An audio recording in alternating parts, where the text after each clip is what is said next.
Bonjour à tous. Bonjour à tous. Nous voilà donc avec notre fameuse question du dimanche. On a ici rassemblé un petit peu vos petites questions. On va un petit peu mélanger tout ça.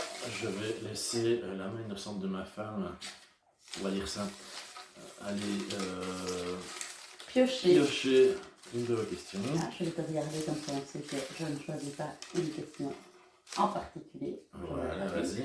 Et voilà la première question X du dimanche. Comment faire une bonne pipe? Ah oui. Ah ouais. Ben ça pour le coup, je vais te laisser t'en occuper principalement puisque j'ai très peu de pratique personnellement.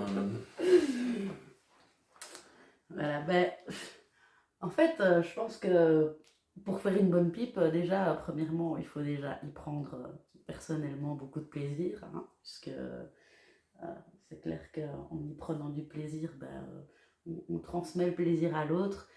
Je pense qu'il n'y a pas vraiment de bonne ou de mauvaise technique, c'est vraiment euh,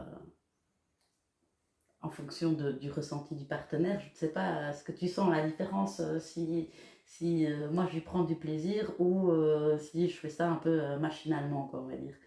Bah, évidemment, je vais ressentir les choses beaucoup mieux si je sens effectivement que tu prends du plaisir.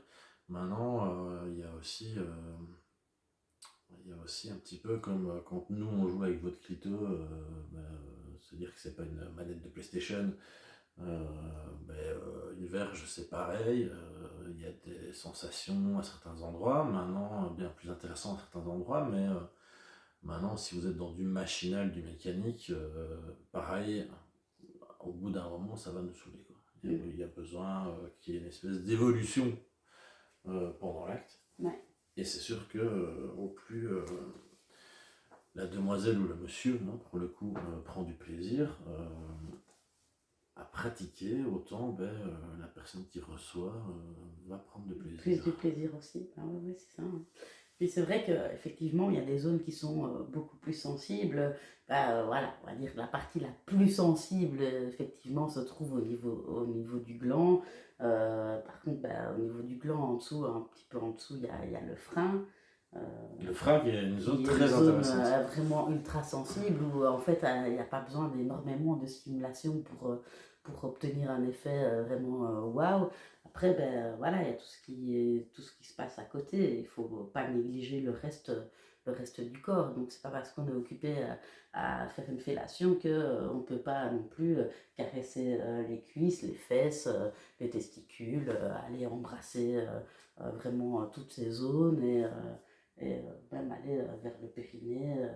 Voilà, quoi. C'est vraiment des choses à explorer et en le faisant, en fait, vous allez savoir ce qui plaît ou pas à votre partenaire. Chacun est un petit peu unique par rapport à son plaisir voilà, il n'existe pas une vraie technique où à tous les coups ça fonctionne. C'est vraiment une question de feeling en fait.